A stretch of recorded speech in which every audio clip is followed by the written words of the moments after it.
I was at Croke Park on Saturday night, so I might let you ask me the questions about Dublin Tipperary, but it finished up Dublin 24 points, Tipperary 223. Jason Ford, he did plenty of the damage there, scoring 110. Conor Bowe came up. He looked in brilliant shape, doesn't he? I mean, I was just on the back of the Kilkenny game a couple of weeks ago. Without, I think, got 115 in that game, you know. Looks like a guy that's really kind of taken to it. I was saying this point a couple of weeks ago. I don't know what you think. Like, I suppose there's a lot of focus, and I've done it myself, like the new guys that he's brought through, and you can talk about that, Cahill.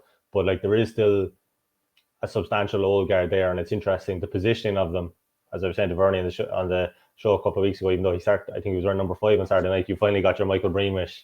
I haven't been on with you since, like at number 3, like Kennedy at wing forward, and like his forward kind of being entrusted with more now that you are the man almost, you know. Yeah, but like I was saying on the show last week or the week before after the Kilkenny game, it's the first time in his career maybe that Tipperary are playing the ball through the lines. The opposition has been dragged out a little bit. Their half-back line's been dragged out in midfield. And that nice ball has been popped inside for him. And he's in space where he can actually do something with. Whereas before, Tipperary, so often, they're just putting the ball to the clouds. And you know what? You win the ball up there. And we'll probably play on the terms of the opposition's kind of system. So, yeah, he's been really good up there. And his goal, lovely little cheeky flick into the back of the net. He's popping over points from all angles. Like, he only scored... Was keeper poor for that, did you think? Looking back now? Well, it was one of those ones where Brian O'Mara had done a lovely dispossession. He got out in front of Alex Considine, who he had a great battle with, and he just put snow on the ball. One of the few times that the snow was put on the ball. And it just kind of dropped in that sort of no man's land between the retreating fullback and the goalkeeper advancing. And it was just very hard to know. Only Sean Brennan will know himself. Yeah. Like there might also be an element, like, he thought, okay, the fullback is he going to touch this, or is it going to go over his head? Like, you know, there's maybe that bit of uncertainty. Yeah.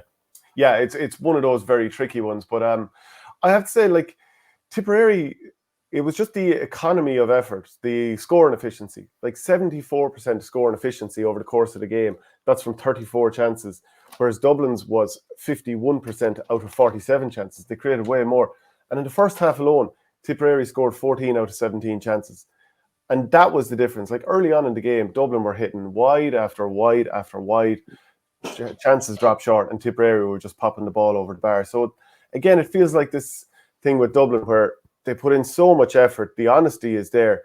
But at the top end of the pitch, they're just lacking forwards. And it's probably why they've had to put the likes of Chris Crummy in the forward line over the years, Liam Rush. They don't necessarily want to do it, but unfortunately, they just don't have the firepower. Yeah, Chris Crummy now is my brother's actually moved to Sydney, and he's playing Michael Hughes XJ club. He was telling me that Crummy's playing for the hurlers at the moment anyway, and impressing out there. So that's his current kind of GA existence, you know. But like, difficult for them to kind of absorb those nature of those losses. Do you know what I mean? Like, as in other counties might be able to kind of, a guy like that, I think, is a monumental loss. And Burke, just looking at the TV highlights, saw Donald Burke's striking is just absolutely beautiful. There was one, like, the TV had a perfect in the second half where it looks like the two tip defenders have shoved him so far wide towards the Hogan stand side, and he's on his left hand side, which is his favorite one, but he's just still able to clip it perfectly, and you can just see the flight of the ball, you know. And the first thing he got, I'm looking here, I think it was a 14, 7 from play. Like, usually if you see Donald Burke at 14 points, 8 play, sorry, automatically I'm thinking if he gets 14 points, well, it's, you know, 10, 11, 12 frees, you know. But that was kind of hugely impressive with Considine as well. But yeah, maybe just the range of kind of Tipperary players. Like, to just throw two at you, like, if you were to say it right now, do you see Brian O'Mara and Gerard O'Connor both starting come championship? Yeah, I do. Yeah, I think Gerard O'Connor, I was surprised that he wasn't given more of a go last year. I mean, there's even a comment in here, actually. I'll scroll back up to it. Liam Linehan said, Gerard O'Connor impressed for UL this year. Look good for Tip against the Dubs. Cork and Tip make me, as a Limerick fan, most worried about Munster this year. But yeah, I think Gerard O'Connor, the fact that he's, maybe 6'4", absolute unit, and knits the play together. He's not just looking to pop scores himself all the time. He's looking to bring other lads into the play.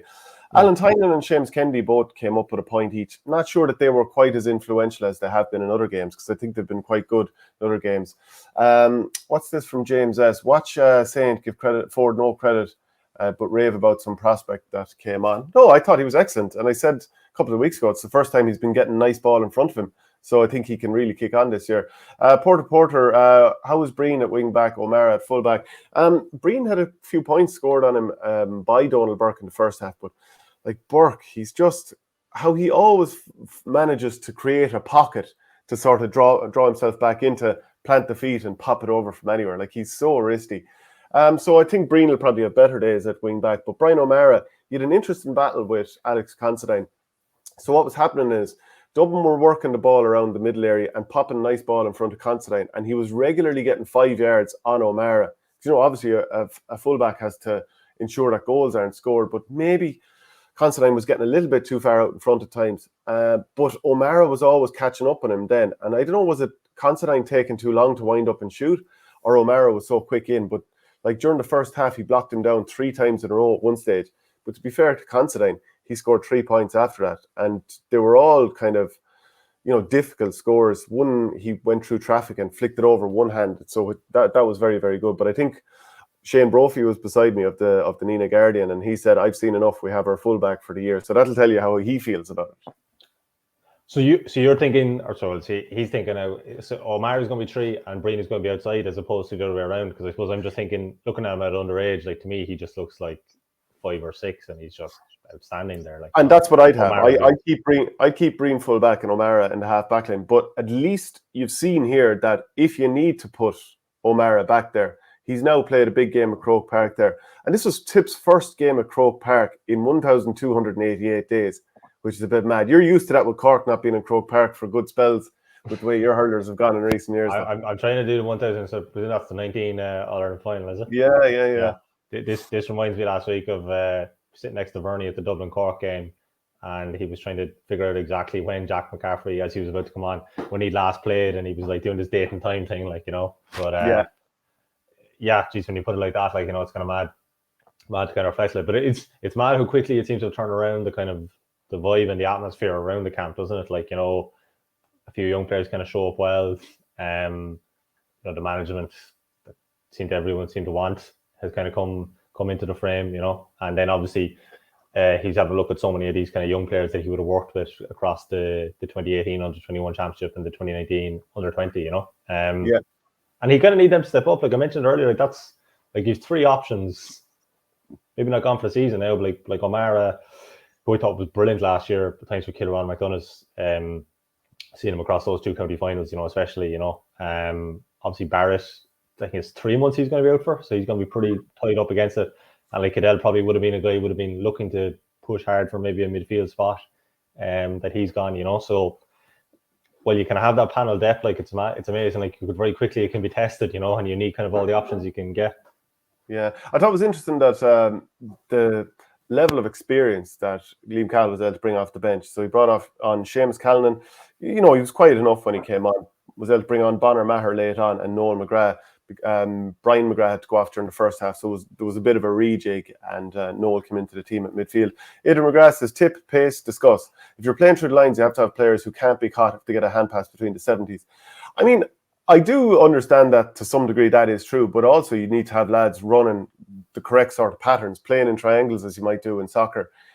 Because if you move a player a defence one way, and then have another player coming at pace the other way, even if they're not absolutely lightning Robbie O'Flynn fast, I still think you can break through the lines. Also, you need power.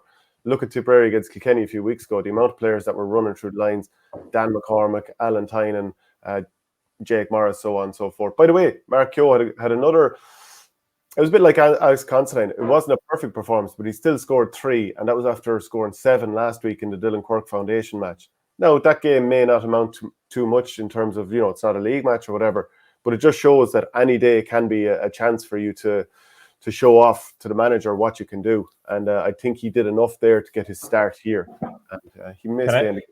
Can I ask you just one repair? Tynan, like where do you see it? Like his kind of backstory is pretty fascinating, like in terms of that 2015, so key for the football and the hurling. Goes to obviously rugby. I think it was 4 years at the Munster Academy.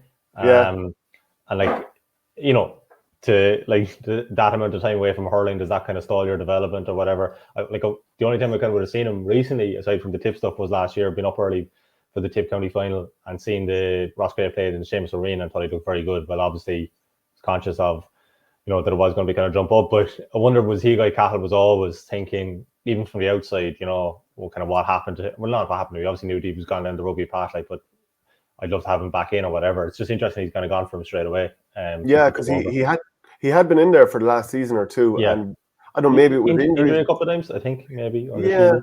but there's one or two players I could have, Gerard O'Connor, I was surprised he didn't get more of a look in last year. A couple of the younger players, I was surprised, so they're kind of more stuck with the experienced heads. But yeah, like the thing that impresses me about Tynan is his direct running, and Yeah. maybe that's always the way he's been anyway. From underage, he was a huge prospect, but when you're playing rugby, you have to run those straight lines and find angles to burst through opposition defenses. So he's really good at that. And I love his vision because he's really happy to just pop off a hand pass. He wasn't unbelievably good the other day. I think Dara Gray probably won the battle against him there. He did get himself 2 points. It was his first time back at Croke Park probably since the 20s, was it 15 or 16 minor final. So, he hasn't been... The football being the second one of those after he won the hurling medal. Yeah, that's mad. Nearly 8 years on. Like. Yeah, so you can't expect him to be absolutely brilliant every day when he's just coming up to this standard. Especially, he played a winter playing intermediate club hurling and then to jump into senior intercounty. I think he's done very well. P-Well74 says, is Tynan's ball striking good enough? Well, I think he's well able to strike. He's only going to get better. And the fact to me is that he runs through the line and creates goal scoring opportunities for other players. That would be the part that I'd be very pleased about.